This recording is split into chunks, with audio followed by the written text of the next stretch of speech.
Hello विद्यार्थी मित्रों, liberty career academy में हूँ योगेश पटेल तमारा बधाનું स्वागत करूँ છું। આજે આપણે જોવાના છીએ કે ડીવાયએસઓ મેન્સ કે જે ડીવાયએસઓની પ્રિલિમ્સ એક્ઝામ લેવાઈ ગઈ છે એની હવે મેન્સ એક્ઝામ જીપીએસસીએ જાહેર કરી છે કે જાન્યુઆરી મહિનામાં લેવાશે।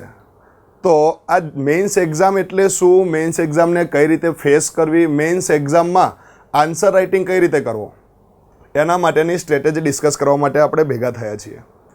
तो पहला तो जे लोगों प्रिलिम्स एग्जाम सफलतापूर्वक पास करी है ये बधाने खूब खूब अभिनंदन। बराबर। तो आ डीवायएसओ मेन्स एग्जाम एक जान्युआरी में लेवानी है। अत्यारथी जोवामां आवे तो ऑलमोस्ट अपनी जोड़े 3 महीना तो मिनिमम है। आ 3 महीना समय ने कई रीते यूटिलाइज करवो, मेन्स एग्जाम ने कई रीते इजीली सारू स्कोरिंग करी सकवो, आनी स्ट्रेटेजी आपणे आजे डिस्कस करीशुं। बराबर। तो मेन्स एग्जाम पहला तो होय छे कई रीते, तो मेन्स एग्जाम होय छे ए टोटल 400 मार्क्सनी एग्जाम आवे छे। केटला मार्क्सनी एग्जाम आवे छे भाई? 400 मार्क्सनी एग्जाम आवे छे। अने आ 400 मार्क्सनी एग्जाम में आ 400 मार्क्सनी एग्जाम में कुल 4 पेपर आवे छे। एक पेपर छे गुजराती, बीजू पेपर छे अंग्रेजी, जे बंने भाषाना पेपर छे। અને ભાષાના પેપરમાં 100 માર્ક્સની ગુજરાતી ભાષા અને ઇંગ્લિશ ભાષાનું પેપર આવે છે। બરાબર। તો આ ગુજરાતી ભાષા અને અંગ્રેજી ભાષાથી મોટાભાગના એટલે કે 90થી 95% વિદ્યાર્થીઓ બંને ભાષાઓથી પરિચિત હોય જ છે અને સારી રીતે પેપર લખી શકે છે। તો ગુજરાતી અને અંગ્રેજી પેપરમાં નો ડાઉટ આમાં પણ પ્રેક્ટિસની જરૂર તો છે જ, પરંતુ ગુજરાતી અને અંગ્રેજી ભાષા એવી નથી કે આપણે બિલકુલ જાણતા હોતા નથી। बराबर। एवं होतुं नथी। एमां तमने निबंध लेखन, पत्र लेखन, अरजी लेखन, बराबर, आ बधी ज वस्तु तमने थोड़ा घणा अंशे आवड़ती होय छे। जे तमे कोई विद्यार्थीओ के जे भूतकाळमां परीक्षा आपी चूक्या छे अथवा तो एवा विद्यार्थीओ के जे परीक्षा आपवाना छे अथवा तो सफल थई चूक्या छे ए लोकोने पूछशो तो गुजराती अने अंग्रेजी आ बे भाषाना पेपर एवा छे के जेमां एवरेज स्कोरिंग तो थई ज जतुं होय छे।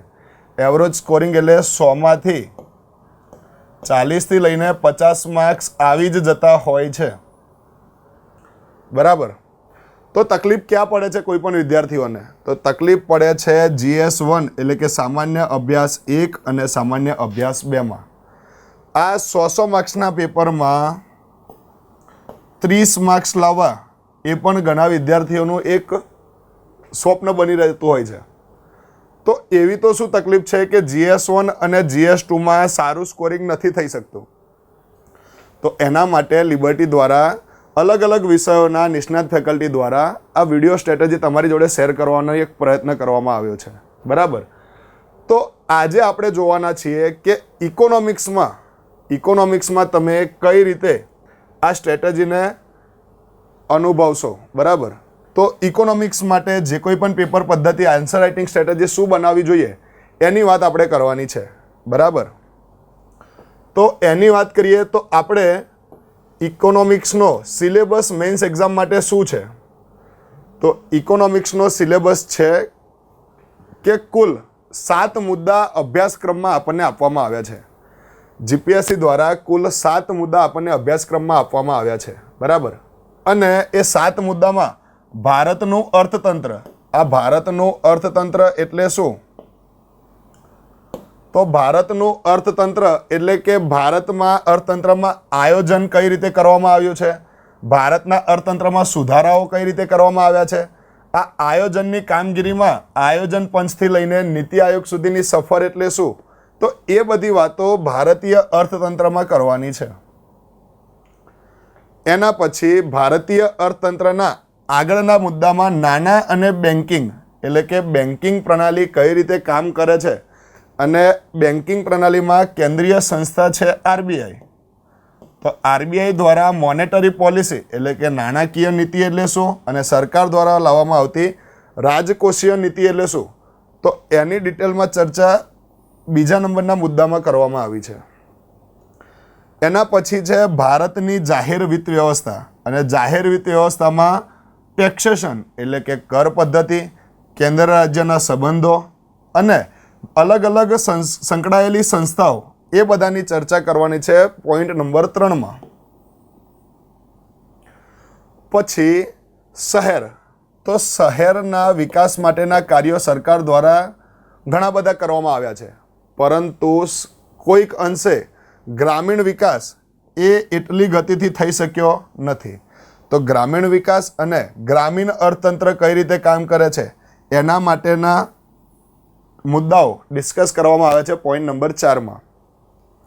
ત્યારબાદ ભારતનો વેપાર ફક્ત ને માત્ર એક રાજ્યમાંથી બીજા રાજ્યમાં થતો નથી. ભારતનો વેપાર વિશ્વના બીજા બધા દેશો સાથે પણ થાય છે, અને જો ભારતનો વેપાર વિશ્વના બીજા બધા દેશો સાથે થાય છે તો એને લગતો વિદેશ વેપારના લક્ષણો શું છે, એની દિશા અને દશા શું છે, વિદેશમાંથી ભારતમાં કરવામાં આવતું રોકાણ એટલે કે FII અને FDI, આ બે વસ્તુ શું છે, આ બધી વસ્તુઓનું ડિસ્કશન શામાં કરવામાં આવે છે ભાઈ? પોઈન્ટ નંબર 5માં. એના પછી ભારતની વાતો તો ઘણી બધી કરી, પરંતુ ગુજરાતનું અર્થતંત્ર શું છે? ગુજરાત ભારતના બીજા બધા રાજ્યો કરતાં આર્થિક રીતે કેટલું સક્ષમ છે, કેટલું આગળ છે, કેટલું પછાત છે, એની વાતો આપણે ગુજરાતના અર્થતંત્રમાં કરવાની છે. અને ત્યારબાદ લાસ્ટ ટોપિક છે આંતરમાળખું. તો જીપીએસસી દ્વારા જે મેન્સ એક્ઝામનો સિલેબસ આપવામાં આવ્યો છે એમાં કુલ 7 મુદ્દા સિલેબસમાં આપ્યા છે, અને એ 7 મુદ્દા કયા છે એની ચર્ચા આપણે કરી. તો આ 7 મુદ્દામાંથી કુલ કેટલા ક્વેશ્ચન જીપીએસસી દ્વારા ડીવાયએસઓની એક્ઝામમાં પૂછવામાં આવે છે, બરાબર? તો એ ક્વેશ્ચન રાઉન્ડ અબાઉટ 4 થી 5 ક્વેશ્ચન પૂછવામાં આવે છે મેન્સ એક્ઝામમાં, બરાબર?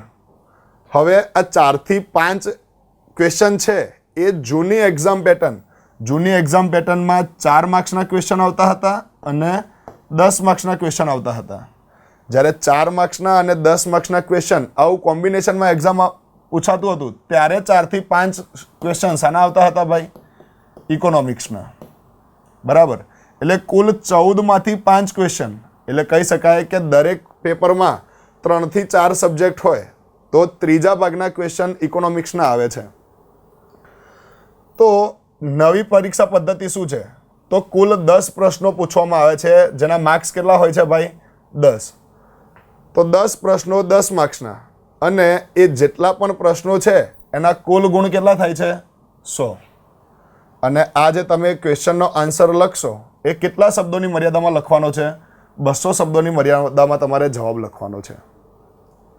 તો આ રીતે ઇકોનોમિક્સની મેન્સની એક્ઝામ, મતલબ કે મેન્સની એક્ઝામમાં જે કોઈ બી ઇકોનોમિક્સના ક્વેશ્ચન આવે છે એ આ કુલ 7 મુદ્દામાંથી લગતા કોઈના કોઈ મુદ્દા હશે, અને એના ઉપર ચર્ચા વિચારણા કરવાનું, એના લગતું કરંટ અફેરના ક્વેશ્ચન્સ, એના લગતા કોઈ કોન્સેપ્ટના ક્વેશ્ચન્સ, આ રીતે અલગ અલગ પ્રકારના ક્વેશ્ચન્સ પૂછાતા હોય છે. તો પ્રિલિમ્સ એક્ઝામ અને મેન્સ એક્ઝામ આ બંને એકબીજાથી અલગ કઈ રીતે છે? તો પ્રિલિમ્સ એક્ઝામ એ જીપીએસસી દ્વારા લેવામાં આવતી વિદ્યાર્થીનું નોલેજ ચેક કરવા માટેની એક્ઝામ છે. એટલે કે વિદ્યાર્થી કેટલું જાણે છે એના માટે તમને MCQ આપીને ફક્ત તમારું નોલેજ ચેક કરવામાં આવે છે. પરંતુ મેન્સ એક્ઝામમાં ફક્ત તમારું નોલેજ તમને કામમાં લાગી શકશે નહીં.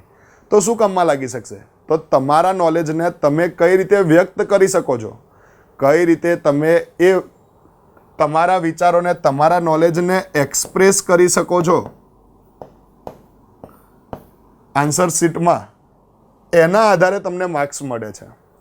તો પોતાના નોલેજને વ્યક્ત કઈ રીતે કરવું, અથવા તો તમને જો આન્સર રાઇટિંગની પ્રેક્ટિસ નથી તો આન્સર રાઇટિંગની પ્રેક્ટિસ કઈ રીતે કરવી, પોતાના આન્સરને વધારે સારી રીતે લખી શકાય, સારી રીતે સમજાવી શકાય, એના માટે શું પ્રેક્ટિસ કરવી? તો એના માટે એક સિમ્પલ વસ્તુ છે કે તમારું પહેલાં તો નોલેજ હોવું જોઈએ. નોલેજ હશે તો તમે એને એક્સપ્રેસ કરી શકશો. હવે તમે પ્રિલિમ્સ એક્ઝામ પાસ કરીને આવ્યા છો તો તમારી અંદર નોલેજ તો છે જ, હવે એને એક્સપ્રેસ કરવાનું છે. તો બની શકે કે આ લોકડાઉનનો સમય આવ્યો ત્યાં સુધી આપણે વિષયથી અથવા તો કોમ્પિટિટિવ એક્ઝામની પ્રિપેરેશનથી થોડા ડેવિએટ થયા હોય. તો આવું થાય ત્યારે તમારે પહેલાં તો દરેક સબ્જેક્ટ ઉપરની પકડને મજબૂત કરવાની છે એના માટે અત્યાર સુધી તમે જે કોઈ પણ વાંચન કર્યું છે એનું ઝડપથી રિવિઝન કરી લેવાનું છે મેક્સિમમ ટુ મેક્સિમમ 1 વીકની અંદર. એક વખતે તમારા જેટલા નોલેજનું રિવિઝન થઈ જાય એના પછી અત્યારે હાલ કરંટ અફેરમાં જે કોઈ પણ સબ્જેક્ટની વાતો આવે છે એને જોઈ લેવાની છે. અને જ્યારે વાત કરવામાં આવે ઇકોનોમિક્સના સબ્જેક્ટની, તો ઇકોનોમિક્સ સબ્જેક્ટ શું છે ભાઈ? મોસ્ટ ઓફ કરંટ અફેરને લગતો ક્વેશ્ચન સબ્જેક્ટ છે.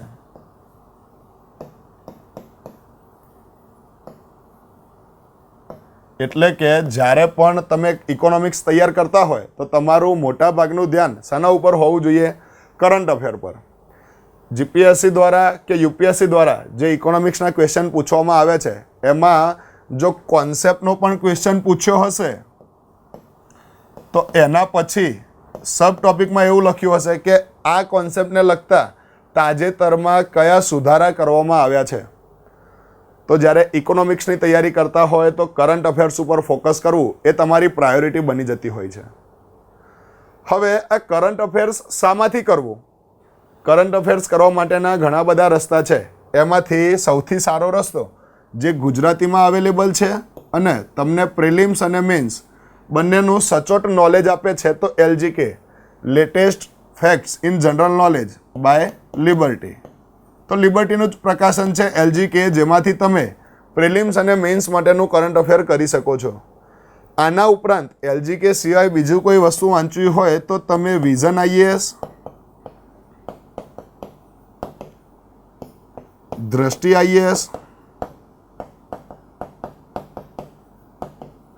કે અલગ અલગ ન્યૂઝપેપર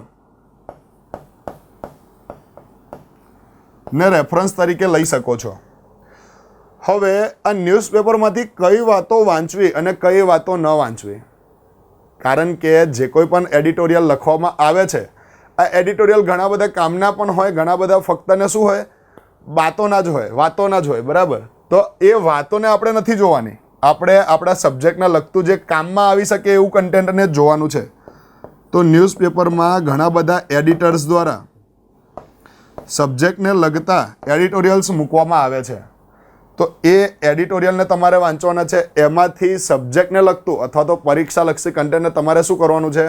અલગ કરી રાખવાનું છે.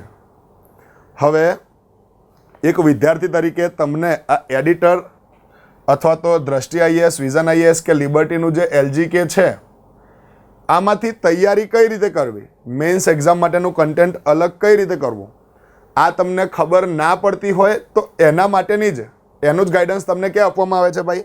લિબર્ટીમાં આપવામાં આવે છે. બરાબર. એટલે કે જો તમારી તૈયારી 6 કલાકની હોય અને તમે જાતે કરો છો તો તમે 6 કલાક લાગશે તમને એ વસ્તુ શીખવામાં. બરાબર. અથવા તો એ વસ્તુને તૈયાર કરવામાં. જ્યારે તમને ગાઈડન્સ પૂરું પાડવામાં આવે છે, અહીંયાથી કન્ટેન્ટ અને સારી રીતે વસ્તુઓ તમને સમજાવવામાં આવે છે, ત્યારે એ જ 6 કલાકનું રીડિંગ, એ જ 6 કલાકની સમજવાની પ્રોસેસ તમારી 1 કલાકમાં પતી જતી હોય છે. તો ગાઈડન્સ એટલા માટે જરૂરી છે. રાઈટ. તો હવે વાત કરીએ કે જે DYSOનું ભૂતકાળનું પેપર જે 2018માં લેવાયું છે, 2019માં, તો એ પેપરમાં જે ક્વેશ્ચન્સ પૂછાયા છે એ કઈ રીતે પૂછાયા છે અને એ ક્વેશ્ચન્સનો જો જવાબ આપવો હોય તો આપણે કઈ રીતે આપીશું. તો જૂના પેપરનું સોલ્યુશન એકવાર કરીએ છીએ અને એના ઉપરથી સમજીએ છીએ કે ભવિષ્યમાં જે કોઈ પણ પ્રશ્નો પૂછાય તો એને કઈ રીતે ટેકલ કરવા. બરાબર. તો એ વસ્તુને સમજવા માટે આપણે લાસ્ટ યરનું પેપર સોલ્વ કરીએ છીએ. બરાબર. અને લાસ્ટ યરનું પેપર સોલ્વ કરવા માટે એક એક પ્રશ્નોને આપણે જોતા જઈએ છીએ. તો જીપીએસસી દ્વારા જે DYSOની એક્ઝામ લેવાઈ એમાં એક ક્વેશ્ચન પૂછવામાં આવ્યો હતો કે છૂટક ક્ષેત્રમાં એટલે કે રિટેલ સેક્ટરમાં FDIનું ઇમ્પોર્ટન્સ શું છે? છૂટક ક્ષેત્ર એટલે કે રિટેલ સેક્ટરમાં વિદેશી પ્રત્યક્ષ રોકાણ એટલે કે ફોરેન ડાયરેક્ટ ઇન્વેસ્ટમેન્ટનો અસરો શું છે? અને આને ટૂંકમાં વર્ણન કરવાનું છે. હવે ટૂંકમાં વર્ણન એટલે શું? તો ટૂંકમાં વર્ણન એટલે કે ફક્ત ને માત્ર 60 થી 70 શબ્દોમાં જવાબ લખવાનો છે અને એના માર્ક્સ તમને કેટલા મળશે? 4 માર્ક્સ મળશે. હવે આ 4 માર્ક્સનો જે કોઈ પણ ક્વેશ્ચન છે એ તમારો 1 પેજની અંદર પૂરો થઈ જવો જોઈએ. હવે આ 1 પેજ જીપીએસસી દ્વારા આપવામાં જ આવે છે, તો તમને શબ્દ મર્યાદાનું જો તમે ધ્યાન રાખશો તો તમને ફાયદો થઈ શકશે. બરાબર. હવે આ છૂટક ક્ષેત્ર અને વિદેશી પ્રત્યક્ષ રોકાણ આ બંનેની જો વાત કરવાની આવે તો તમે શું કરી શકો છો? પહેલાં તો તમને છૂટક ક્ષેત્ર એટલે કે રિટેલ સેક્ટર એટલે શું આનું નોલેજ હોવું જોઈએ. તો રિટેલ સેક્ટર એટલે શું? તો જ્યારે પણ વેપારી ડાયરેક્ટ ગ્રાહકને વસ્તુનું વેચાણ કરશે તો એને રિટેલર કહેવામાં આવશે. કોઈ એક વેપારી બીજા વેપારીને વસ્તુ અથવા તો સેવાનું વેચાણ કરે છે તો એને રિટેલ કહેવામાં આવતો નથી. રિટેલ એટલે શું? કે જે વ્યક્તિ ડાયરેક્ટ ગ્રાહકને વેચાણ કરશે એને રિટેલ સેક્ટર કહેવામાં આવશે. જો રિટેલ સેક્ટર એટલે શું એ ખબર પડે તો બીજો શબ્દ છે એફડીઆઈ. તો આ એફડીઆઈ એટલે શું એ આપણને ખબર હોવી જોઈએ. તો એફડીઆઈ એટલે ફોરેન ડાયરેક્ટ ઇન્વેસ્ટમેન્ટ. ભારતની કોઈ કંપની અથવા તો ભારતની કોઈ કંપની નથી, પરંતુ જે તે ક્ષેત્રમાં વિદેશી લોકો દ્વારા જો પૈસાનું રોકાણ મૂડીરોકાણ કરવામાં આવે તો એને કહેવામાં આવે છે ફોરેન ડાયરેક્ટ ઇન્વેસ્ટમેન્ટ. હવે એફડીઆઈ જ્યારે પણ કરવામાં આવે છે તો ફક્ત ને માત્ર મૂડીનું રોકાણ કરવામાં આવતું નથી. જ્યારે વિદેશની કંપની અથવા તો વિદેશના વ્યક્તિ જ્યારે ભારતમાં રોકાણ કરશે તો ફક્ત પૈસા આપીને છૂટી શકશે નહીં. વિદેશમાં ચાલતી વિવિધ ટેકનોલોજી, વિવિધ આઈડિયાઝ અને વિવિધ નવીનતમ ટ્રેન્ડ્સ એ બધું જ ટ્રાન્સફર કરે છે ભારતમાં. તો જ્યારે એફડીઆઈ આવે છે તો સાથે સાથે ટેકનોલોજી, આઈડિયાઝ અને ટ્રેન્ડ્સને લઈને આવે છે. તો આ એફડીઆઈ જો ભારતમાં આવે કયા ક્ષેત્રમાં? રિટેલ સેક્ટરમાં, તો એની શું અસરો પડશે? તો આપણને ખબર જ છે કે કોઈ પણ કામ કરવામાં આવે તો એની પોઝિટિવ અને નેગેટિવ ઇફેક્ટ હોવાની જ. બરાબર. તો આપણે રિટેલ સેક્ટર એટલે શું ખબર હોય, એફડીઆઈ એટલે શું ખબર હોય, અને એફડીઆઈ જ્યારે ભારતમાં આવે, મૂડી જ્યારે ભારતમાં આવે તો એનાથી રિટેલ સેક્ટરને શું અસર પડશે એની દરેક વાતો એક રીતે દિમાગમાં લઈને પછી આગળ વધવું પડશે. તો આપણને શું ખબર હોવી જોઈએ? તો આપણને એ ખબર હોવી જોઈએ કે રિટેલ એટલે શું. તો રિટેલ એટલે શું એની વાત કરી. એના પછી એફડીઆઈ એટલે શું? તો એફડીઆઈ એટલે શું? કે મૂડી અને ટેકનોલોજી, ટ્રેન્ડ્સ અને વિચારો જ્યારે ભારતમાં આવે તો એને શું કહેવામાં આવે છે? એફડીઆઈ કહેવામાં આવે છે. હવે રિટેલ બે પ્રકારના હોય. એક રિટેલ કયું છે? તો તમે જે ડીમાર્ટમાં ખરીદી કરવા માટે જાઓ છો, ડીમાર્ટમાં ખરીદી કરવા માટે જાઓ છો તો એ ડીમાર્ટમાં તમે કઈ કઈ વસ્તુઓ ખરીદી એનો એક હિસાબ રહેતો હોય છે. અને હિસાબ રહે તો એને ઓર્ગેનાઇઝડ રિટેલ કહેવામાં આવે છે. શું કહેવામાં આવે છે ભાઈ?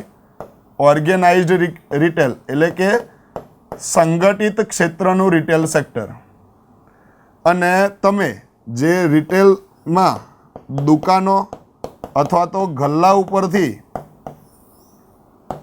જે ખરીદી કરો છો આનો હિસાબ કોઈ જગ્યાએ હોતો નથી. તો એને શું કહેવામાં આવે છે ભાઈ? અનઓર્ગેનાઇઝડ રિટેલ સેક્ટર એટલે કે અસંગઠિત છૂટક ક્ષેત્ર. તો રિટેલ સેક્ટર બે પ્રકારના હોય, ઓર્ગેનાઇઝડ અને અનઓર્ગેનાઇઝડ. તો જ્યારે એફડીઆઈ આવશે તો સંગઠિત ક્ષેત્રને શું અસર પડશે, અસંગઠિત ક્ષેત્રને શું અસર પડશે, આવા બધા વિચારો તમારા દિમાગમાં જ્યારે આન્સર લખતા હોય ત્યારે આવવા જોઈએ. બરાબર. તો હવે જ્યારે પણ તમે સમજશો કે જો આ રીતે મૂડી આવે છે તો સંગઠિત ક્ષેત્ર ડીમાર્ટને ફરક પડશે કે નાના ઉદ્યોગોને, ફાયદો કોને થશે, નુકસાન કોને થશે, તો આ બધી વસ્તુને જ્યારે તમે ધ્યાને લેશો તો તમને ખબર પડશે કે એફડીઆઈથી ફાયદા શું થાય છે અને નુકસાન શું થાય છે. તો સૌથી પહેલાં સમજીએ તો એફડીઆઈની જરૂર શું પડે છે. શું જરૂર છે એફડીઆઈની ભારતમાં? ભારતમાં જે છૂટક ક્ષેત્ર ચાલે છે એમાં એફડીઆઈની જરૂર શું છે? તો આપણને ખબર છે કે જો ડીમાર્ટ મારે શરૂ કરવું છે, હું પોતે યોગેશ પટેલ જો એક ડીમાર્ટનો સ્ટોર શરૂ કરવા માગું છું તો મારી જોડે એટલી મૂડી નથી કે હું આખું ડીમાર્ટ ઊભું કરી શકું. તો મારે કોઈ એવો ઇન્વેસ્ટર જોઈએ છે કે જે મને પૈસા આપે અને હું એનું મેનેજમેન્ટ કરીને શું સ્ટાર્ટ કરીશ ભાઈ? એક ઓર્ગેનાઇઝડ રિટેલ સ્ટાર્ટ કરીશ. તો ભારતની અંદર જે મૂડી છે એ પૂરતી નથી. જે કોઈ પણ મૂડી છે ભારતમાં એ પૂરતી નથી છૂટક ક્ષેત્રનો વિકાસ કરવા માટે. અને એટલા માટે જ એફડીઆઈની જરૂરિયાત શું છે? તો જરૂરિયાત છે કે ઘરેલું મૂડી પૂરતી નથી. બીજી શું જરૂરિયાત છે? તો બીજી જરૂરિયાત એ છે કે જ્યારે પણ એફડીઆઈ આવે છે ત્યારે સાથે શું લઈને આવે છે? ટેકનોલોજી લઈને આવે છે, ટ્રેન્ડ્સ લઈને આવે છે, વિચારો લઈને આવે છે. તો આ બધું ભારતમાં કમી છે. તો ભારતની આ કમીને દૂર કરવા માટે એફડીઆઈની જરૂરિયાત છે. વિદેશી મૂડી સાથે સાથે શું લઈને આવે છે? Latest technology, business expertise, latest trends, વિચારો, આઈડિયાઝ, આ બધું લઈને આવે છે. એટલા માટે એફડીઆઈની જરૂરિયાત છે. તો જો તમે આટલું સમજી શકો કે રિટેલ એટલે શું, એફડીઆઈ એટલે શું, રિટેલના બે પ્રકાર કયા છે અને એફડીઆઈની જરૂરિયાત કેમ છે, તો આપણો આન્સર સ્ટાર્ટ થશે ક્યાંથી? તો આપણો આન્સર સ્ટાર્ટ થશે એફડીઆઈની જરૂરિયાત શું છે ત્યાંથી. જ્યારે પણ આવું લખવામાં આવ્યું હોય ત્યારે આપણે શરૂઆત ક્યાંથી કરવાની છે કે એફડીઆઈની જરૂરિયાત શું છે. તો એફડીઆઈની જરૂરિયાત એટલા માટે છે કારણ કે ઘરેલું મૂડી પૂરતી નથી અને વિદેશી મૂડી સાથે સાથે જે લેટેસ્ટ ટેકનોલોજી, બિઝનેસ એક્સપર્ટીઝ અને લેટેસ્ટ ટ્રેન્ડ જે ભારતમાં આવવાના છે એ અત્યારે હાલ ભારતમાં અવેલેબલ નથી. તો આ રીતે એફડીઆઈની જરૂરિયાત છે રિટેલ સેક્ટરમાં. આની વાત આપણે કરી. હવે આ એફડીઆઈ આવે છે તો એનાથી ફાયદા શું થાય છે અને એનાથી નુકસાન શું થાય છે એનું આપણે થોડા ઘણા વિચારો કરવા જોઈએ. તો એફડીઆઈ જ્યારે ભારતમાં આવશે એનાથી ફાયદા શું થશે? તો આપણે પહેલી જ વાત કરી કે ફાયદો એક થશે કે વિદેશી ટેકનોલોજી સારી સારી ભારતમાં આવશે, બરાબર, વિચારો આવશે ને આનાથી એક જે માર્કેટ છે કે જે હેલ્ધી કોમ્પિટિશન થવી જોઈએ એ થશે. કારણ કે વિદેશી કંપની અથવા તો વિદેશી રોકાણ જ્યારે ભારતમાં આવે તો ભારતના લોકો એવું વિચારશે કે આ લોકોને કોમ્પિટિશન આપવા માટે આપણે પણ પોતાની વસ્તુઓને શું કરવી પડશે? સુધારવી પડશે, સેવાઓને સુધારવી પડશે. તો એક સારી કોમ્પિટિશન મળી રહેશે ભારતના જે લોકલ ઉદ્યોગો છે એમને. બીજું, જ્યારે વિદેશના લોકો ભારતમાં રોકાણ કરે છે તો એ રૂપિયામાં તો કરશે નહીં, તો શામાં રોકાણ કરશે ભાઈ? તો એ રોકાણ કરશે વિદેશની ચલણમાં. અને વિદેશી ચલણ જો અમેરિકાનો વ્યક્તિ રોકાણ કરશે તો આપણને ડોલર મળશે, જાપાનનો વ્યક્તિ રોકાણ કરશે તો આપણને યેન મળશે, યુરોપિયન યુનિયનનો કોઈ વ્યક્તિ ઇન્વેસ્ટમેન્ટ કરે છે તો આપણને યુરો મળશે.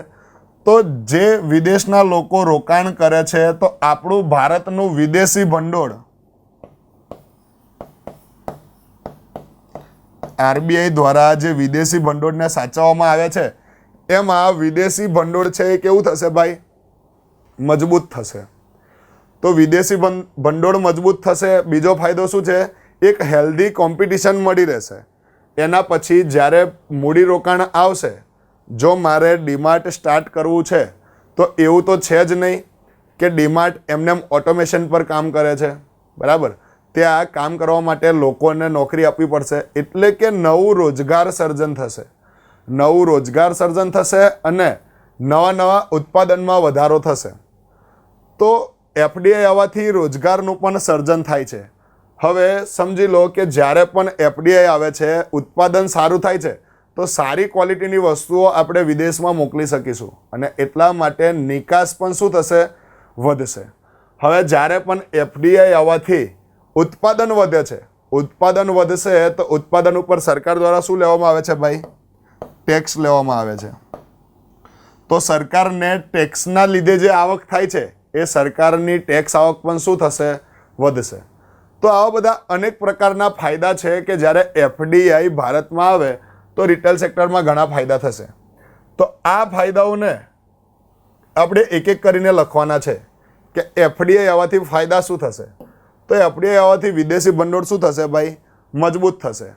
હવે તમારે જરૂરિયાતવાળી કોઈ વસ્તુનું આયાત કરવું છે, કોઈ વસ્તુને તમે વિદેશમાંથી મંગાવો છો, આયાત કરો છો, તો તમારે શું કરવું પડશે? સામે પૈસા ચૂકવવા પડશે. પરંતુ એ રૂપિયા નહીં સ્વીકારે. શું સ્વીકારશે? જે દેશમાં આયાત કરો છો, જે દેશમાંથી આયાત કરો છો એ દેશનું ચલણ તમારે આપવું પડશે. અને એ દેશનું ચલણ તમે ત્યારે જ આપી શકશો જ્યારે તમારા વિદેશી ભંડોળમાં એ ચલણ હોય. તો વિદેશી ભંડોળ મજબૂત હશે તો દેશના વેપારનો વિકાસ થશે. તો વિદેશી ભંડોળ શું થશે? મજબૂત થશે. ત્યારબાદ રોજગારીનું સર્જન થશે અને ઉત્પાદનમાં વધારો થશે. બીજી વાત કરી કે સ્પર્ધા વધશે. વિદેશની કંપની અને ભારતની કંપની આ બંને વચ્ચે એક હેલ્ધી કોમ્પિટિશન થશે. અને આ સ્પર્ધા એ પ્રકારની હશે કે એકબીજાથી વધારે સારી ક્વોલિટી ઓછા ભાવે આપવા માટે કાર્યરત થશે વિદેશની કંપની અને ભારતની કંપની. તો વસ્તુની ગુણવત્તા પણ વધશે અને ઉત્પાદકતા પણ વધશે. ત્યારબાદ નિકાસ વધશે અને સરકારની શું વધશે ભાઈ? કર આવક વધશે. તો જ્યારે એફડીઆઈ ભારતમાં આવે તો એના ફાયદા કંઈક આ પ્રકારે છે. પરંતુ શું એફડીઆઈ ભારતમાં આવે તો એના ફાયદા જ છે? શું કોઈ નુકસાન નથી થતું જ્યારે એફડીઆઈ ભારતમાં આવે તો હા, નુકસાન પણ થાય છે, ગેરફાયદા પણ છે. તો ભારતમાં જ્યારે એફડીઆઈ આવે છે તો એના ગેરફાયદા કયા છે એની ચર્ચા કરીએ આપણે. તો સૌથી પહેલું તકલીફ શું છે ભાઈ? તો સૌથી પહેલી તકલીફ એ છે કે વિદેશી જ્યારે કોઈ મોટી કંપની ભારતમાં ઇન્વેસ્ટમેન્ટ કરે છે તો એ કંપનીની સામે ભારતના જે નાના નાના ઉદ્યોગો છે એ ટકી શકશે નહીં. તો ભારતના નાના નાના ઉદ્યોગોને ટકાવી રાખવા માટે વિદેશની કંપનીઓને ભારતમાં આવતા શું કરવી પડે ભાઈ? રોકવી પડે. પરંતુ એફડીઆઈ આવે છે તો એ તમે રોકી શકતા નથી. તો એક પ્રકારનો શું છે? ગેરફાયદો છે. તો ભારતમાં જે નાના નાના ઉદ્યોગો છે એ વિદેશની જાયન્ટ કંપનીઓ સામે ટકી શકતા નથી. એના પછી શું થશે ભાઈ? તો આ વિદેશની કંપની છે, ખૂબ જ મોટી કંપની છે. તો એ ભારતના ઉદ્યોગોને માર્કેટમાંથી દૂર કરવા, એમને હટાવવા માટે શરૂઆતમાં પોતાનું નફાનું ધોરણ ઓછું અથવા તો નફાનું ધોરણ નહિવત રાખીને પણ ધંધો કરી શકે છે. કેમ? કારણ કે એ ફક્ત ને માત્ર ભારતમાં કામ નથી કરતી, એ વિદેશના દુનિયાના બીજા ઘણા બધા દેશોમાં કામ કરે છે. તો જ્યારે એ ઘણા બધા દેશોમાં કામ કરે છે તો ભારત પૂરતું એ પોતાનું નફાનું ધોરણ ઓછું રાખી શકે. પરંતુ દેશના જે નાના ઉદ્યોગો છે એ પોતાનું નફાનું ધોરણ વધારે રાખી શકતા, ઓછું રાખી શકતા નથી. કેમ? કારણ કે જ્યારે પણ એ નફાનું ધોરણ રાખશે તો પોતે સસ્ટેન કરી શકશે. અને આટલા માટે ભારતના જે નાના ઉદ્યોગો છે એ ધીરે ધીરે શું થતા જશે? બજારમાંથી ઓછા થતા જશે. અને આ તકલીફના કારણે ફક્ત ને માત્ર કોણ બચશે? તો વિદેશની કોઈ જાયન્ટ કંપની જ માર્કેટમાં બચશે. હવે એ લોકોની મોનોપોલી થઈ ગઈ અને જ્યારે એમની મોનોપોલી થાય ત્યારે એ કોઈ પણ પ્રકારનો નફાખોરી અથવા તો ભાવ વધારો કરી શકે છે. તો જ્યારે વિદેશની કંપની ભારતમાં આવશે તો એ ઇજારાશાહી કરવાનો પ્રયત્ન કરશે અને એના કારણે નફાખોરી થવાના ચાન્સીસ શું થઈ જશે ભાઈ? વધી જશે. હવે બીજી એક તકલીફ શું છે? તો બીજી તકલીફ એ છે કે જ્યારે વિદેશની કંપની ભારતમાં આવે છે ત્યારે એ ઘણી બધી ટેકનોલોજી લઈને આવે છે. હવે ટેકનોલોજી જ્યારે પણ લાવશે તો કંપનીની અંદર ઓટોમેશન વધારે હશે. એટલે કે ઘણા બધા કામ આપમેળે થતા હોય, મશીનથી થતા હોય એ રીતે કામ કરશે. તો જે રોજગાર સર્જનનું કામ છે એ કેવું થઈ જશે? ઓછું થઈ જશે. તો જાયન્ટ કંપની ઓટોમેશન પર વધારે ફોકસ કરે છે અને એના કારણે રોજગારી જે વધવી જોઈતી હતી એ વધશે નહીં. શું થશે? ઘટશે. બરાબર. તો એફડીઆઈના જેટલા ફાયદા છે એની સામે શું છે? ગેરફાયદા પણ છે. તો આ રીતે તમે લાસ્ટમાં કન્ક્લુઝન લખી શકો કે એફડીઆઈ ભારતમાં આવે છે એનાથી રિટેલ સેક્ટરમાં અમુક ફાયદા અને અમુક નુકસાન થાય છે. પરંતુ નુકસાન ઓછું થાય અથવા તો નુકસાનને ઘટાડી શકાય ને મહત્તમ ફાયદાનો લાભ લઈ શકાય એ રીતે એફડીઆઈને મંજૂરી આપવી જોઈએ. જો તમે આ રીતે જવાબ લખો છો તો તમારા 4માંથી 3, 3.5 માર્ક્સ આવવાની શક્યતાઓ વધી જાય છે. હવે કમ્પ્લીટ આન્સર લખવાની કોઈ સ્ટ્રેટેજી હોતી નથી. કોઈ એક આન્સર લખો તો 4માંથી 4 માર્ક્સ મળશે, આની કોઈ ગેરંટી ના હોય. પરંતુ ક્વેશ્ચનમાં જે માંગ્યું છે એને આપવાનો તમે પ્રયત્ન કરશો તો તમને મહત્તમ માર્ક્સ મળશે. બરાબર. ઘણા ક્વેશ્ચનમાં જો તમે જે રીતે મેં તમને સમજાવ્યું છે એનો એ જવાબ તો જો તમે લખો છો તો 4માંથી 4 માર્ક્સ પણ મળી શકે છે. બરાબર. તો આ રીતે આપણે એક ક્વેશ્ચનને જોયો. હવે બીજા ક્વેશ્ચન તરફ આગળ વધીએ એ પહેલાં મેન્સ એક્ઝામમાં બીજી અમુક વાતોને ધ્યાનમાં રાખવાની હોય છે. મેન્સ એક્ઝામમાં જ્યારે તમે આન્સર લખવાનું સ્ટાર્ટ કરો એના પહેલાં એટલીસ્ટ 5 વખતે ક્વેશ્ચનને વાંચવાનો છે. કેમ? કારણ કે 5 વખતે ક્વેશ્ચનને વાંચવામાં 30 સેકન્ડથી વધારે નહીં થાય. પરંતુ તમે જ્યારે 5 વખતે એ ક્વેશ્ચનને વાંચશો ત્યારે તમને ક્લિયર આઈડિયા આવી જશે કે તમારે ક્વેશ્ચનમાં પૂછ્યું શું છે અને એની અંદર આન્સરમાં લખવાનું શું છે. જો તમે ક્વેશ્ચનમાં જે પૂછ્યું છે એનાથી ભટકો છો, મુદ્દાથી દૂર જાઓ છો, તો તમારું લખાણ ભલે સાચું હશે પરંતુ જે પૂછ્યું છે એ લખેલું નથી, એટલા માટે તમને પૂરેપૂરા માર્ક્સ મળશે નહીં અથવા તો ખૂબ જ ઓછા માર્ક્સ મળશે. તો આ મુદ્દાને તમારે ધ્યાને લેવાનું છે કે ક્યારે જે પૂછ્યું છે એને જ લખવાનું છે. જો આની હું વાત કરું તો તમને સમજાવ્યું કે રિટેલ એટલે શું એ તમને ખબર હોવી જોઈએ, એફડીઆઈ એટલે શું એ તમને ખબર હોવી જોઈએ, રિટેલમાં સંગઠિત અને અસંગઠિત ક્ષેત્રો શું છે એ ખબર હોવી જોઈએ. પરંતુ આ બધા મુદ્દાને આન્સરમાં લખવાની જરૂર નથી. કેમ? કારણ કે આ બધા મુદ્દા એટલા માટે લખ્યા છે કારણ કે આના ઉપરથી આઈડિયા આવશે કે જવાબમાં શું લખવું. એ જવાબ તો આપણો ક્યાંથી શરૂઆત થશે કે એફડીઆઈની અસરો શું છે. તો એફડીઆઈની અસર લખતા પહેલાં એફડીઆઈની જરૂરિયાત શું છે એ લખીશું. એના પછી એફડીઆઈ આવે છે તો એની પોઝિટિવ ઇફેક્ટ એટલે કે ફાયદા શું છે એ લખીશું અને એના ગેરફાયદા શું છે એ લખીશું. જ્યારે તમે આ રીતે ક્વેશ્ચનને સોલ્વ કરો છો તો તમારો આન્સર 90 to 95% સાચો થઈ જાય છે. બરાબર. હવે જોઈએ કે આનાથી આગળ બીજો જે ક્વેશ્ચન પૂછવામાં આવ્યો છે જીપીએસસીની સંસ્થા દ્વારા ડીવાયએસઓમાં, તો એ શું છે?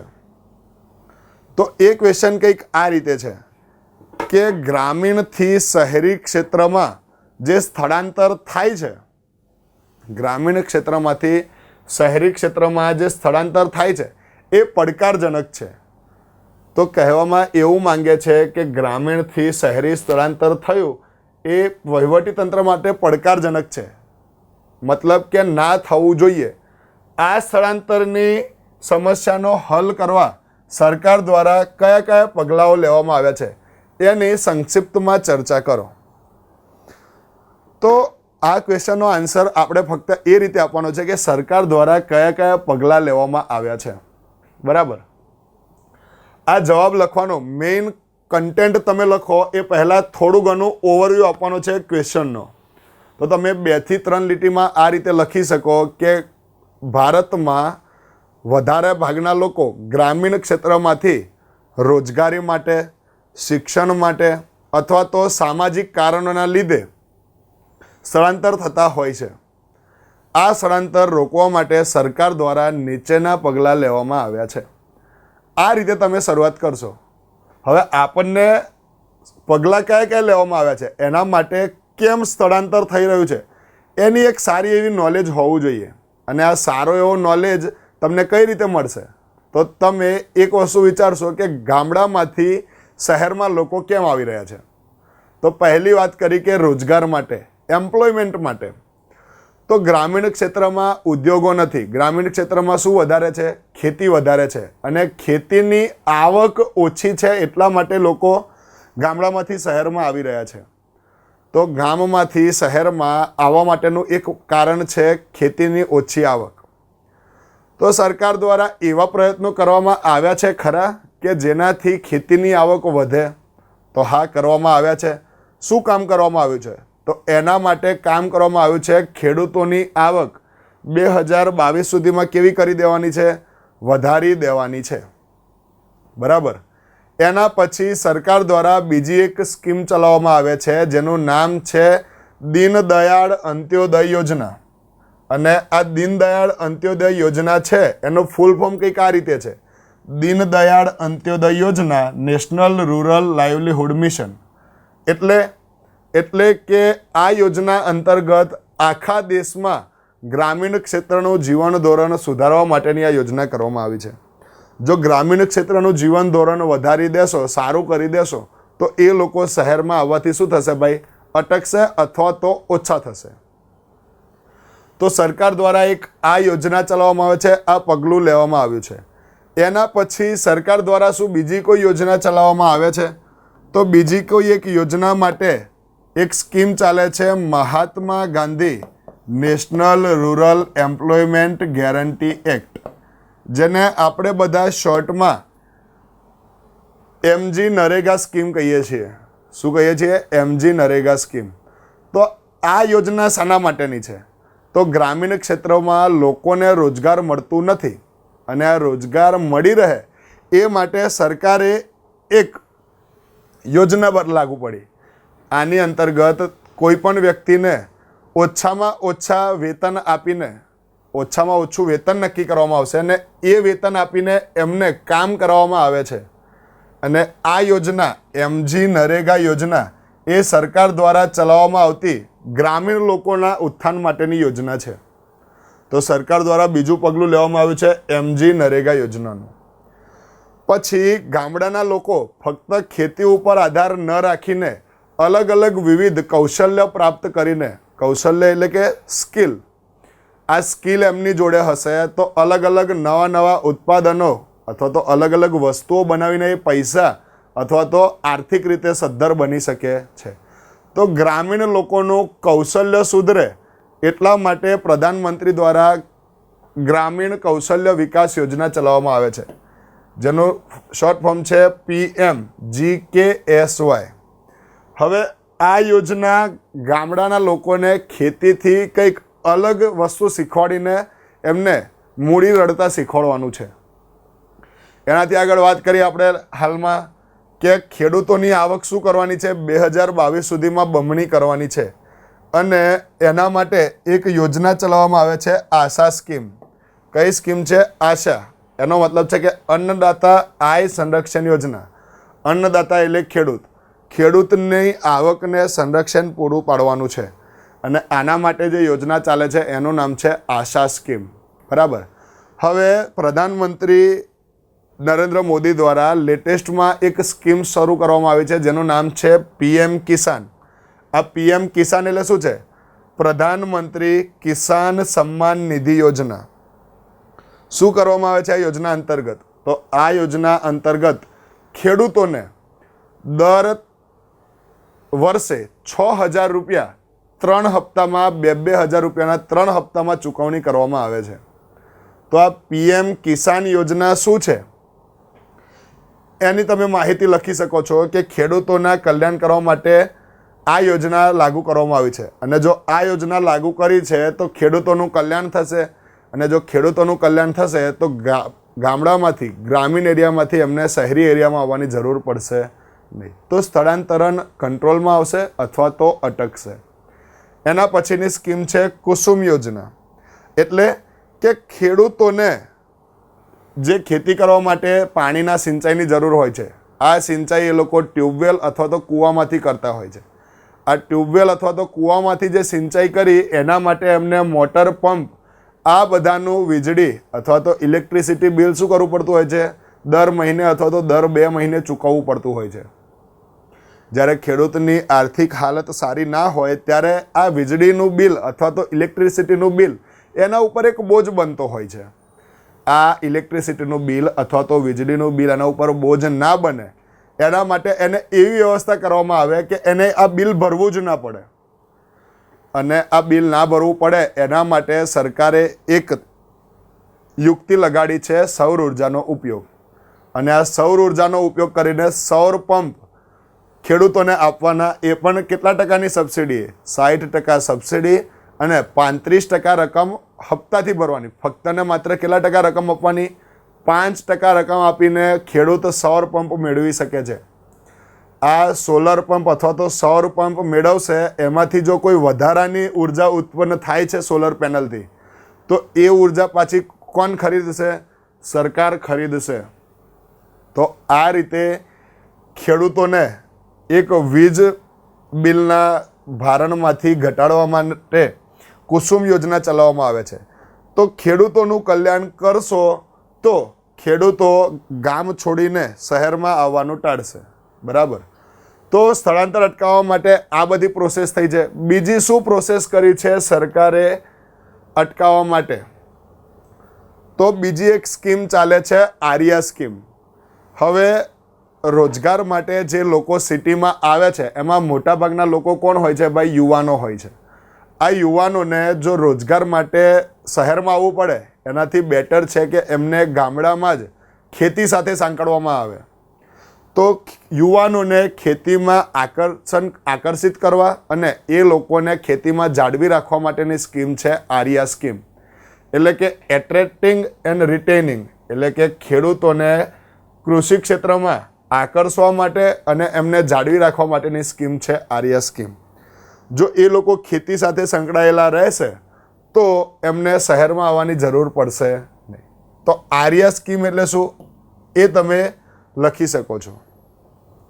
એના પછી રૂરબન મિશન, એટલે કે જ્યારે ગામડાનો અને શહેરનો આ બંનેનો તફાવત ખૂબ મોટો હશે. શહેરમાં ખૂબ જ સારી સુવિધાઓ મળશે અને ગ્રામીણ વિસ્તારમાં સુવિધાઓ નહીં મળે, ત્યારે ગામડાનો વ્યક્તિ શહેરમાં જવાનું વિચારશે. પરંતુ આનાથી બેટર છે કે શું કરવામાં આવે? જે સુવિધાઓ શહેરમાં પૂરી પાડવામાં આવે છે એ જ સુવિધાઓ ગ્રામીણ એરિયામાં પૂરી પાડવામાં આવે. તો એના માટે શરૂ કરવામાં આવ્યું છે રૂરબન મિશન. આ રૂરબન મિશનની અંતર્ગત શું કરવાનું છે? તો રૂરબન શબ્દ જ બનાવવામાં આવ્યો છે રૂરલ અને અર્બનમાંથી ભેગો કરીને. રૂરબન એટલે કે રૂરલ પ્લસ અર્બન, એટલે કે ગ્રામીણ અને શહેરી ક્ષેત્રમાં જે તફાવત મોટો જોવા મળી રહ્યો છે એને ઘટાડવા માટે રૂરબન મિશન શરૂ કરવામાં આવ્યું. આ રૂરબન મિશનની અંતર્ગત શું કરવાનું છે? તો અમુક ગામોને સિલેક્ટ કરવાના છે અને એમનું એક ક્લસ્ટર બનાવી દેવાનું છે. અને આ ક્લસ્ટરની અંદર શહેરમાં જે સુવિધાઓ આપવામાં આવે છે એવી આ અમુક ગામોના સહિયારી રીતે આપવાની છે.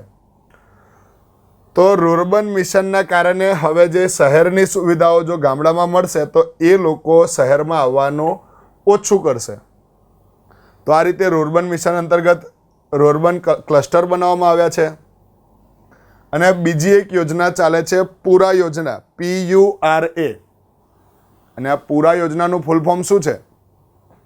તો providing urban amenities to rural areas. એટલે કે જે એમ્યુનિટીઝ, જે સુખ સવલતો શહેરી વિસ્તારમાં મળે છે એ જ કોને પૂરી પાડવાની છે? ગ્રામીણ વિસ્તારને પૂરી પાડવાની છે. અને લેટેસ્ટ કોન્સેપ્ટ ચાલે છે સ્માર્ટ વિલેજીસ. તો જો ગામડાઓને જ સ્માર્ટ બનાવી દઈશું તો જે નવી ટેકનોલોજી છે એ બધી ક્યાં અવેલેબલ હશે? ગામડાના વિસ્તારોમાં. તો ગામડાના લોકોને શહેરમાં આવવું પડશે. તો સરકાર દ્વારા આ રીતેના પ્રયત્નો કરવામાં આવ્યા છે. તો આ જે કોઈ પણ પ્રયત્નો થયા એમાંથી તમને જ્યારે બધાનું નોલેજ હોય તો આમાંથી જેટલી પોઈન્ટ્સ તમને યાદ રહેશે એટલા પોઈન્ટ્સ તમે એક્ઝામમાં લખી શકો છો. હવે જ્યારે તમે સરકાર દ્વારા લેવામાં આવેલા પગલાં લખો છો ત્યારે NRLM આટલું લખીને પછી છૂટી નથી જવાનો. આના અંતર્ગત શું કરવામાં આવે છે એનું એક લાઈન અથવા તો 2 લાઈનમાં લખવાનું છે. MG નરેગામાં શું જોગવાઈ છે? દરેક યોજનાની અંદર સરકાર દ્વારા શું જોગવાઈ કરવામાં આવી છે એની એક બે લાઈન તમારે લખવાની હોય છે. બરાબર. તો જ્યારે તમે આપણે તો ઘણી બધી યોજનાઓની વાત કરી છે. બરાબર. આ બધી યોજનાઓમાંથી 4 કે 5 યોજનાઓને એના ડિસ્ક્રિપ્શન સાથે લખીને બતાવશો તો તમારો ક્વેશ્ચન શું થઈ જશે? ઓલમોસ્ટ 100% સાચા બરાબર થઈ જશે. ઓકે. તો હવે નેક્સ્ટ ક્વેશ્ચનને ધ્યાને લઈએ છીએ. તો નેક્સ્ટ ક્વેશ્ચન છે કે બેઝલ 3 નોર્મ્સ. આ નોર્મ્સ શું છે અને RBI દ્વારા બેઝલ 3 એટલે કે બેઝલ 3 નોર્મ્સને કયા પરિમાણોને લાગુ કર્યા છે? આવો ક્વેશ્ચન પૂછાયો.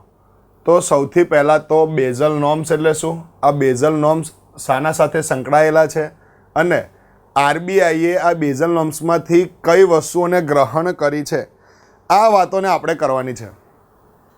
તો બેઝલ નોર્મ્સ એ બેન્કિંગને લગતા અમુક નિયમો છે કે જે આંતરરાષ્ટ્રીય લેવલે બેન્કિંગ સેક્ટર છે એને વધારે ને વધારે સારું બનાવવા માટેના પ્રયત્નો કરવામાં આવે છે.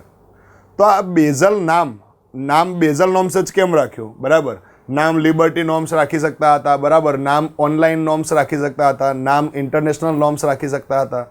તો આ બેઝલ નોર્મ્સ નામ એટલા માટે રાખ્યું છે કારણ કે સ્વિટ્ઝરલેન્ડની એક સિટી છે બેઝલ કરીને, અને એ સિટીની અંદર આ મીટિંગ મળી અને એ મીટિંગમાં આવા નિયમો નક્કી કરવામાં આવ્યા, એટલા માટે એને શું કહેવામાં આવે છે? બેઝલ નોર્મ્સ કહેવામાં આવે છે.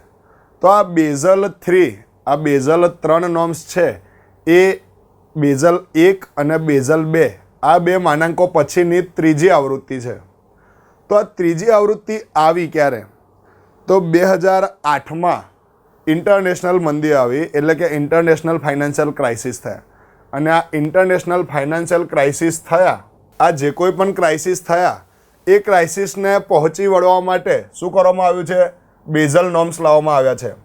2008ના ફાઇનાન્શિયલ ક્રાઇસિસને પહોંચી વળવા માટે 2010માં બેઝલ 3 નોર્મ્સ લાવવામાં આવ્યા છે. તો આ બધી માહિતી આપણા જોડે હોવી જોઈએ. હવે બેઝલ 3 નોર્મ્સ ખરેખર છે શું? તો બેઝલ 3 નોર્મ્સને કુલ મુખ્ય 4 પેરામીટર ઉપર ફોકસ કર્યું છે. અને આ 4 પેરામીટર કયા કયા છે? તો એક છે કેપિટલ, એના પછી લેવરેજ, એના પછી ફંડિંગ અને ચોથું છે લિક્વિડિટી. એટલે કે કેપિટલ, લેવરેજ, ફંડિંગ અને લિક્વિડિટી આ ચારેય વસ્તુઓ બેન્કિંગ સેક્ટરમાં કેવી હોવી જોઈએ એના આધારે કંઈક સલાહ સૂચનો અને નીતિ નિયમો બનાવવામાં આવ્યા છે બેઝલ કમિટી દ્વારા. અને આ બેઝલ કમિટી દ્વારા જે સલાહ સૂચનો આપ્યા એમાંથી આરબીઆઈએ કયા સલાહ સૂચનો સ્વીકાર્યા અથવા તો આરબીઆઈએ કયા સુધારા વધારા કર્યા એ આપણે આન્સરમાં લખવાનું છે. તો આપણા આન્સરમાં આ સ્લાઇડમાં જે જોઈ રહ્યા છો એમાંથી કશું લખવાનું છે? તો આમાંથી એક પણ વસ્તુ આપણે એક્ઝામમાં લખવાની નથી, કારણ કે આ બધી વસ્તુ બેઝલ નોર્મ્સ 3 ક્યારે આવ્યા, એના પેરામીટર્સ કયા છે, જો આ વસ્તુ તમને ખબર હશે તો તમે આન્સરને સારી રીતે ટેકલ કરી શકશો. હવે જોઈએ કે આરબીઆઈએ કયા કયા નોર્મ્સને અપનાવ્યા છે. તો આરબીઆઈએ જે નોર્મ્સને અપનાવ્યા છે એ નોર્મ્સ કંઈક આ રીતે છે કે આરબીઆઈ દ્વારા એવી સૂચના આપવામાં આવી છે કે બેંકની જે કેપિટલ એટલે કે જે મૂડી હોય એ મૂડી કેવી હોવી જોઈએ ભાઈ? પારદર્શક હોવી જોઈએ. બીજી વસ્તુ શું હોવી જોઈએ? કે એ વસ્તુની ગુણવત્તા સારી હોવી જોઈએ અને એ કન્ટિન્યુઅસ મળી રહેવી જોઈએ. મૂડી ક્યારેય કોઈ એવો સમય ના આવવો જોઈએ કે બેંક જોડે મૂડી ના હોય. તો મૂડી એ સતત હોવી જોઈએ, એની ગુણવત્તા સારી હોવી જોઈએ અને એની પારદર્શકતા હોવી જોઈએ. તો આ ગુણવત્તા સારી હોય, પારદર્શકતા સારી હોય અને સતતતા મળી રહે એના માટે આરબીઆઈએ ઘણા બધા નિયમો અને સલાહો આપી છે.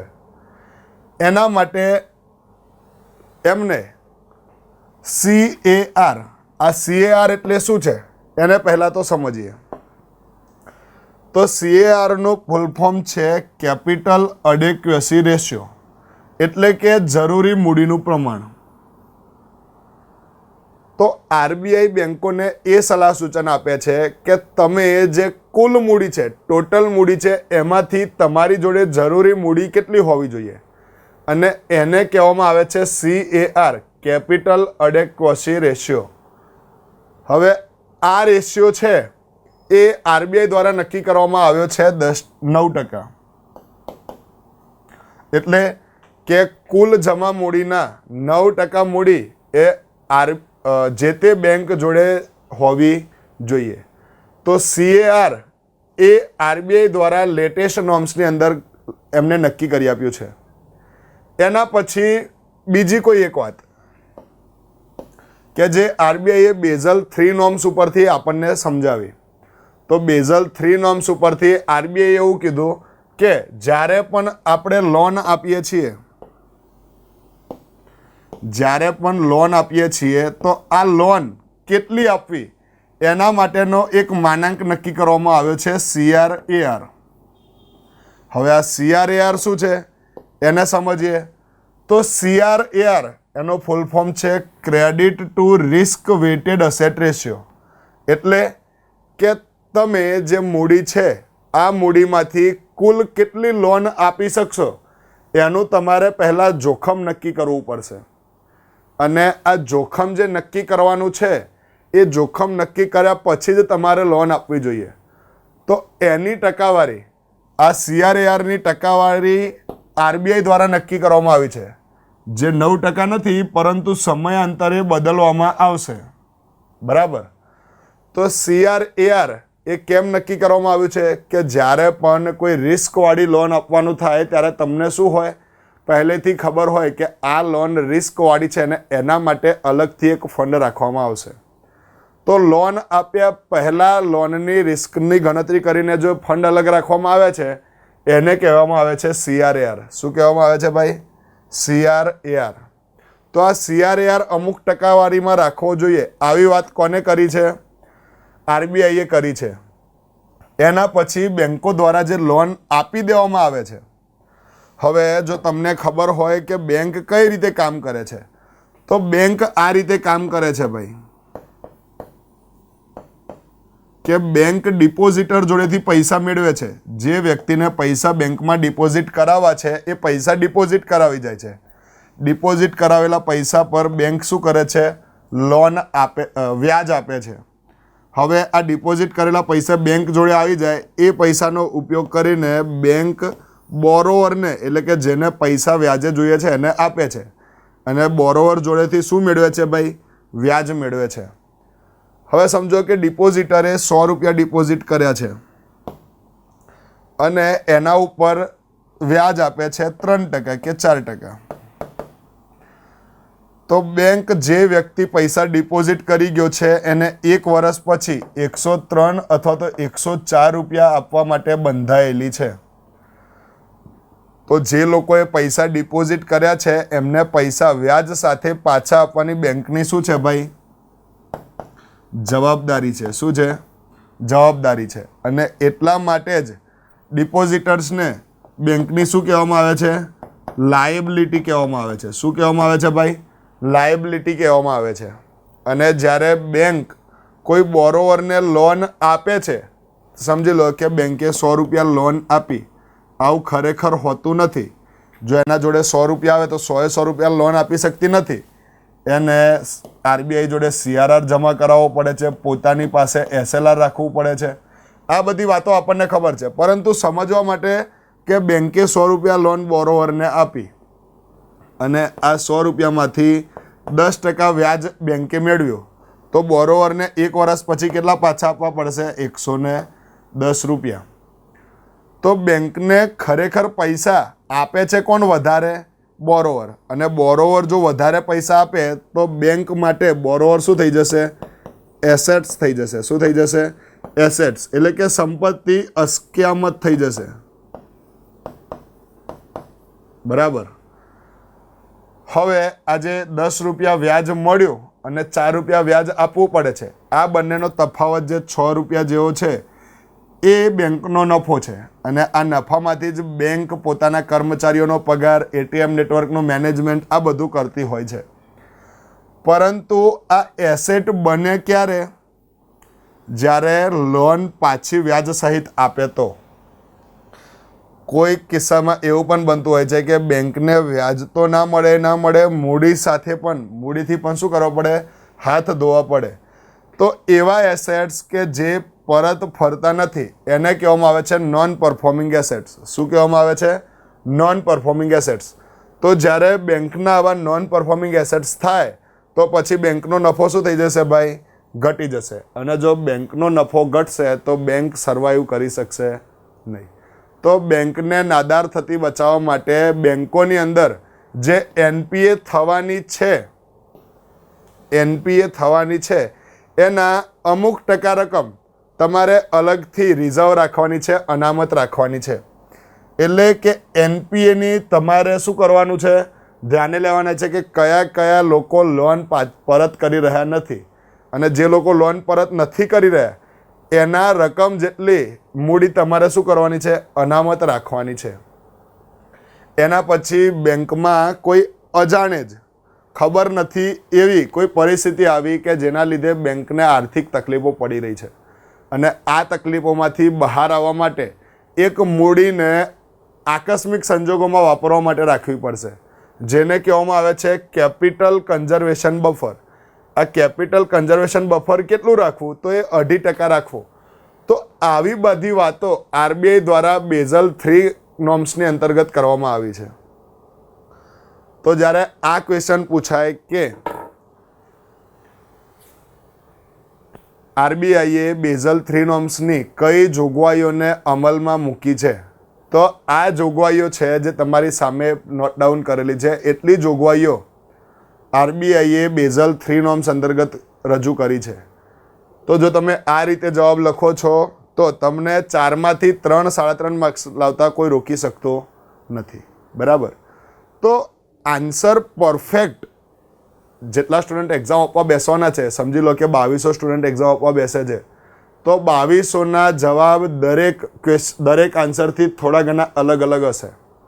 આનો મતલબ એ કદાય નથી કે ક્યારેય નથી કે દરેકમાંથી કોઈ એકનો જવાબ સાચો છે, બાકીના 2199 શું છે ભાઈ? ખોટા છે. આવું હોતું નથી. પરંતુ એક આઈડિયલ આન્સરની નજીક કેટલું પહોંચવું એ આપણે અહીંયા શીખવાનું છે. એટલે કે જીપીએસસી તમારી જોડેથી શું આશા રાખે છે? તમે જ્યારે આન્સર લખો છો ત્યારે જીપીએસસીના પેપર ચેકર તમારી જોડેથી શું આશા રાખે છે, એનું ડિસ્કશન કરવા માટે આપણે અહીંયા મળ્યા છીએ. તો અત્યાર સુધી આપણે 3 ક્વેશ્ચનને ટેકલ કર્યા અને 3 ક્વેશ્ચન પરથી આપણે આઈડિયા મેળવ્યો કે કઈ રીતે આન્સર રાઇટિંગ કરવું એ. હવે આના પછી જીપીએસસી ડીવાયએસઓમાં પૂછાયેલો બીજો એક ક્વેશ્ચનને આપણે જોઈએ. તો એ ક્વેશ્ચન છે કે આધુનિક સમયમાં કૃષિ ઉત્પાદન બજાર સમિતિ આ એપીએમસીની બદલાતી ભૂમિકા એટલે શું? એટલે તો પહેલાં તો તમને એ આઈડિયા હોવો જોઈએ કે આ એપીએમસી છે શું. તો એપીએમસીનું ફૂલ ફોર્મ જ્યારે આપણે તૈયારી કરતા હોય તો આપણને ખબર જ હોય કે એગ્રીકલ્ચર પ્રોડ્યુસ માર્કેટ કમિટી. એપીએમસીનું ફૂલ ફોર્મ છે એગ્રીકલ્ચર પ્રોડ્યુસ માર્કેટ કમિટી, એટલે કે કૃષિ ઉત્પન્ન બજાર સમિતિ. આવું ગુજરાતીમાં એપીએમસીનું ફૂલ ફોર્મ થતું હોય છે. તો આને કોના દ્વારા એપીએમસી બનાવવામાં કોના દ્વારા આવે છે? તો એપીએમસી બનાવવામાં આવે છે રાજ્ય સરકાર દ્વારા. અને આ એપીએમસીનું કામ શું છે? તો જ્યારે એપીએમસી અથવા તો બજાર જેવી કોઈ વ્યવસ્થા અવેલેબલ નહોતી ત્યારે વેપારીઓ શું કરતા? ખેડૂત જોડે જતા અને ખેડૂતનો પાક ખરીદી લેતા. પરંતુ આનાથી ખેડૂતને પાકનો બજારમાં ભાવ શું છે એનો અંદાજ રહેતો અને આના લીધે ખેડૂતોનું આર્થિક રીતે શોષણ કરવામાં આવતું અને ખેડૂતોને એમના પાકના ભાવ ન મળે ત્યારે એમની જોડે અન્યાય થયો હોય એવું એમને લાગે. તો ખેડૂતો જોડે જે આર્થિક શોષણ થાય છે અને જે અન્યાય થઈ રહ્યો છે એ અટકાવવા માટે સરકાર દ્વારા આવી એપીએમસીની વ્યવસ્થા લાગુ કરવામાં આવી. પરંતુ આપણને એપીએમસી કેમ લાગુ કરવામાં આવી છે એ ક્વેશ્ચન નથી પૂછ્યો. આપણને ક્વેશ્ચન શું પૂછવામાં આવ્યો છે કે તાજેતરના સમયમાં હાલ આ એપીએમસી જે કામ માટેને શરૂ કરવામાં આવી હતી એ જ કામ એપીએમસી કરશે તો ચાલશે? ફક્ત એક બજાર ઊભું કરી દીધું કે જ્યાં ખેડૂત આવશે અને પોતાના પાકની વેચાણ કરશે અને પૈસા મેળવશે. શું આ જ કરશે એપીએમસી? તો જે સમય બદલાતો જાય છે એ પ્રમાણે એનું જે કામ છે એ શું થતું જશે? આઉટડેટેડ થતું જશે, જૂનવાણી થઈ જશે. તો જેમ જેમ સમય બદલાય એમ એપીએમસીએ પોતાની કામ કરવાની પદ્ધતિને શું કરવું પડે ભાઈ? બદલવું પડે. તો એપીએમસીને શું બદલાવ કર્યા છે સમય જતાં જતાં? તો લેટેસ્ટ ટ્રેન્ડ કંઈક આ રીતે ચાલે છે કે એપીએમસી અને એના જ લગતી ખેડૂતોના કલ્યાણ માટેની વ્યવસ્થા ચાલે છે ઇનામ. ઇનામ એટલે પ્રાઇઝ, એ ઇનામની વાત નથી ચાલતી. આ ઇનામ એટલે શું છે? ઇલેક્ટ્રોનિક માર્કેટ ઊભું કર્યું છે. ઇલેક્ટ્રોનિક માર્કેટ એટલે શું? તો આ માર્કેટ કોઈ ફિઝિકલ કોઈ શહેરમાં અવેલેબલ નથી, આ ઇન્ટરનેટ ઉપર અવેલેબલ છે. અને આ જે માર્કેટ છે એ આખું નેશનલ લેવલ પર કામ કરે છે. Electronic national agriculture market.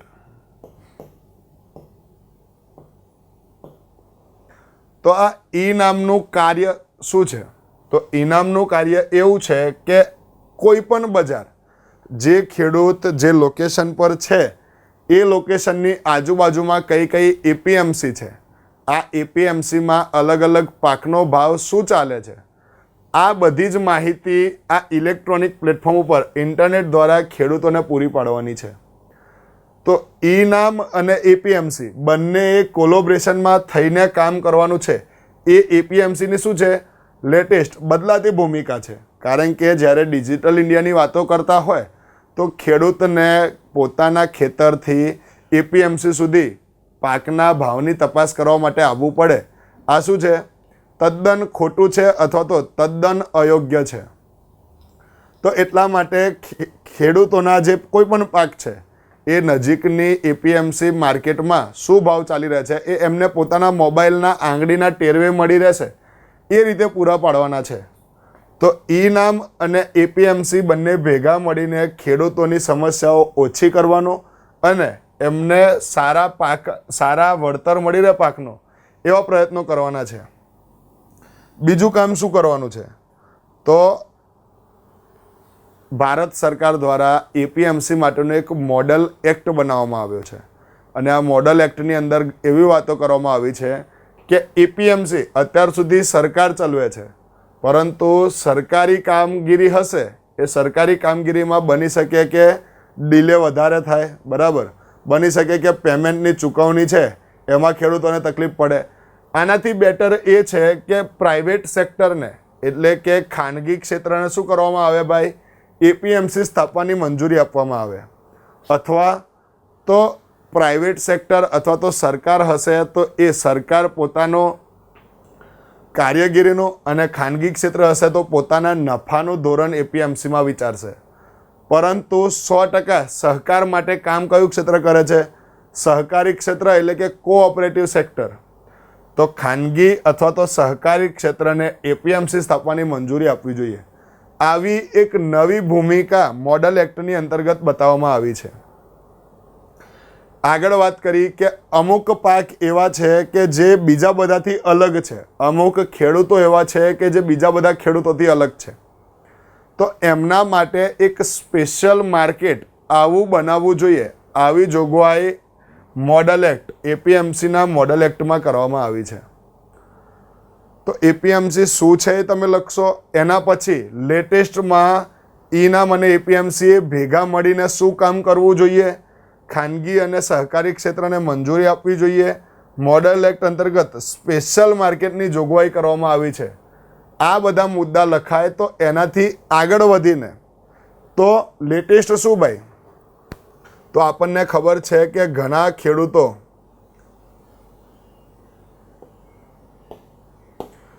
ખેડૂતો શું કરતા હોય છે, તો કોન્ટ્રાક્ટ ફાર્મિંગ કરતા હોય છે.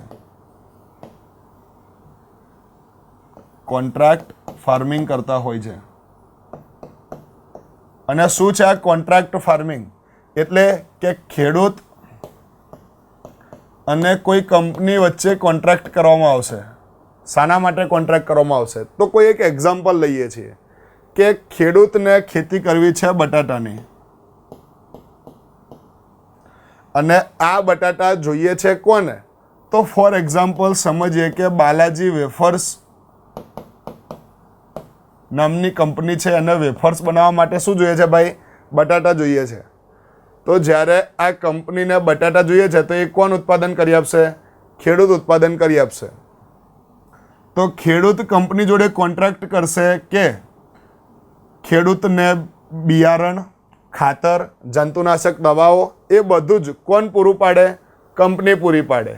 જ્યારે આ બટાકાનું ઉત્પાદન થશે ત્યારે એ ઉત્પાદન થયેલો પાક કોને આપી દેવાનો છે, જે તે કંપનીને.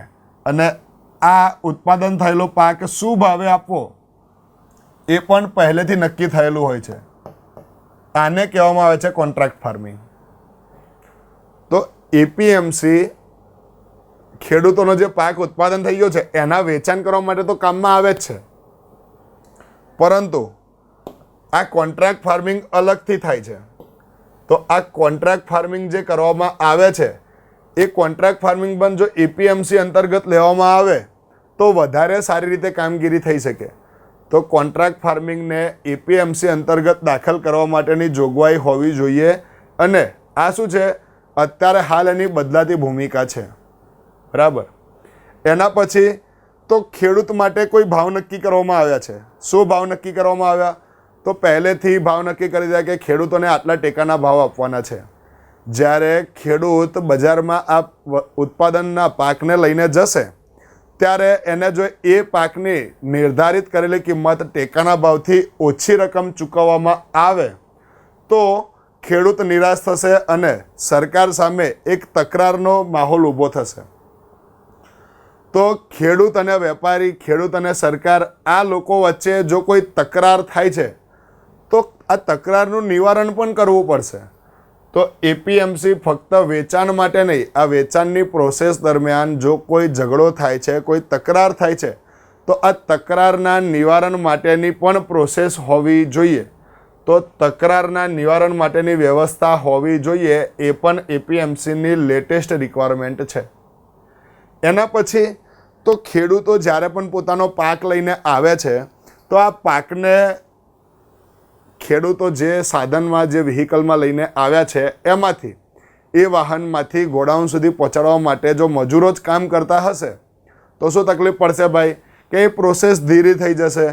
બની શકે કે એ જે એપીએમસી માર્કેટ છે એમાં ટ્રાફિકનો માહોલ જોવા મળે, અથવા તો શું પ્રોસેસ થાય કે ખેડૂતોના દિમાગમાં એક નેગેટિવ ઇમ્પ્રેશન પડશે કે જ્યારે પણ એપીએમસીમાં જઈએ છીએ તો શું થાય છે, સમય વધારે વેડફાય છે અને આપણો આખો દિવસ બગડે છે અથવા તો 2 દિવસ બગડે છે.